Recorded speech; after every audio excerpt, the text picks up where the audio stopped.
తిరగొట్టే కారం రంగు రుచి ఆచి కారం పొడి. తెలంగాణ వాళ్ళ దిష్టి దాకిచ్చినందుకే నరదిష్టి అంట. తెలంగాణ వాళ్ళంటే మనమంతా నరదిష్టి పెట్టినందుకే అంటే కోనసీమ అంటే గోదావరి ఏరియా అంతా కొబ్బరి చెట్లకి మొండం లేకుండే అంటే మా కళ్ళు ఇంత చెడ్డ కళ్ళు అని చెప్పి ఆయన చెప్పడం జరిగింది.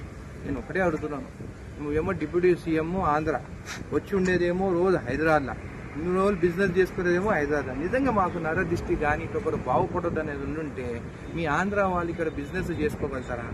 ఇరిగేషన్ ప్రాజెక్ట్ చేసుకుంటున్నారు, కన్స్ట్రక్షన్లో మీరే ఉన్నారు. అయినా కానీ ఒక్క మాట వర్ణనే మేము ఏమైనా అంటున్నామా?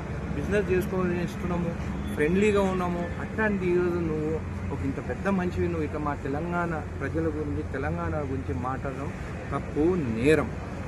నువ్వు క్షమాపణ చెప్పాల్సిందే అని చెప్పి కూడా నేను తెలియజేస్తున్నాను.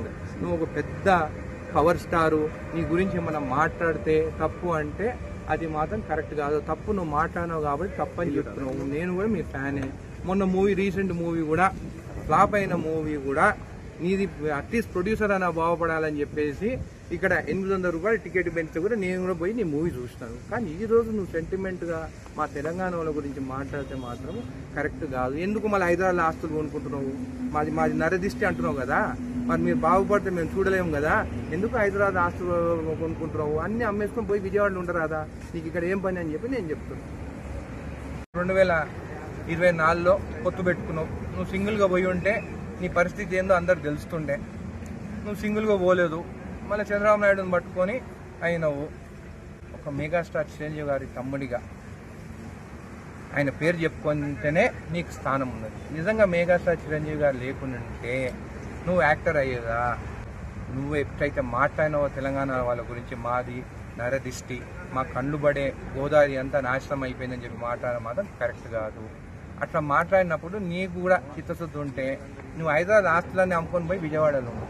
నీకు అంత ప్రేమ ఉంటే ఎందుకు హైదరాబాద్లో ఉంటున్నావు? అక్కడ నుండి 24 గంటలు సేవ చేయి. ఇంకోటి కూడా అంటున్నాను, వచ్చే ఎలక్షన్లో 15 ఏళ్ళ తర్వాత నేను సీఎం అవుతాను అన్నావు. నేను ఒక నార్మల్ ఎవ్వరిది సపోర్ట్ లేకుండా జడ్చల ప్రజల సపోర్ట్ ఎమ్మెల్యే నేనే 10 ఏళ్ళ తర్వాత నేను కూడా సీఎం క్యాండిడేట్ కావచ్చు అని అన్నాను. నువ్వు ఇంకా 15 ఏళ్ళు అంటే నీకు 70 ఏళ్ళు అయినాక సీఎం అవుతాయి. చేసేది ఏముంటుంది ఇంకా 70 ఏళ్ళకి అయితే? వచ్చే ఎలక్షన్లోనే ఇండివిజువల్గా నిలబడి రాదా? నేను కూడా ఒక ఫ్యాన్గా చెప్తున్నాను నీకు, నీ ఫ్యాన్లు కూడా అదే మాట్లాడుతున్నారు. ఎందుకు ఒకరితో పొత్తు? ఇండివిజువల్ నిలబడి గెలువు. నేను కూడా చెప్తున్నాము, మా నరదిష్టి ఉండదు, నువ్వు కావాలనే కోరుకుంటాం మేము. కాబట్టి పవన్ కళ్యాణ్ గారు క్షమాపణ చెప్పాల్సిందే. మా తెలంగాణ వాళ్ళ గురించి మాట్లాడొద్దు, మేము మీ గురించి ఎక్కడ మాట్లాడతలేము.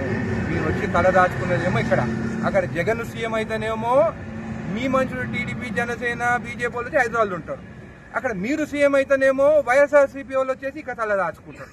అరే మీకు దాచుకునే దానికే హైదరాబాదు, మీ బిజినెస్ కోసమే హైదరాబాదు. కానీ తెలంగాణ వాళ్ళ కళ్ళు మాత్రము మేము నరదృష్టి పెడతామని చెప్పి మాట్లాడేది మాత్రం కరెక్ట్ కాదు. మీరు క్షమాపణ చెప్పాల్సిందే. లేకుంటే హైదరాబాద్ ఎందుకు ఆస్తులు కొనుక్కుంటున్నావు?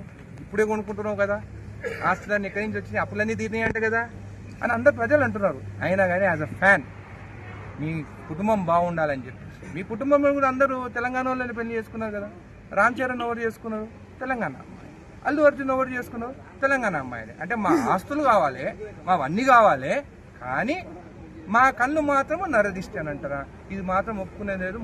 నేను ఒకటే అడుగుతున్నాను, అంటే మేము తెలంగాణ వాళ్ళ కళ్ళు మావి అంత దిష్టి పెట్టే కళ్ళ అని అడుగుతున్నాను.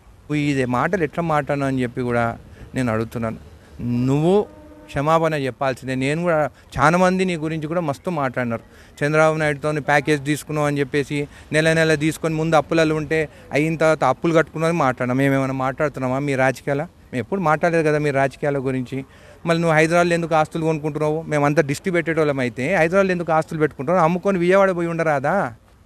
నువ్వు ఇట్లా ఇష్టం వచ్చినట్టు మాట్లాడితే ఊరుకునేది లేదు. నేను కూడా నీ ఫ్యానే, నేను కూడా నీ మూవీలు చూస్తుంటాను. కానీ నువ్వు మా తెలంగాణ సెంటిమెంట్ గురించి మాట్లాడితే మాత్రం మంచిగా ఉండదు, మర్యాద ఉండదు. నువ్వు క్షమాపణ చెప్పాలి అని చెప్పి నేను చేస్తాను. ఎందుకు ఇవన్నీ? వచ్చే ఎలక్షన్లో సింగిల్గా నిలబడి సింగిల్గా జనసేన వాళ్ళని అందరినీ నిలబెట్టుకొని గెలిపించి చూపిరాదా? ఇది కూడా అన్ని బయటపడిపోతాయి కదా ఎవరు ఏందనేది.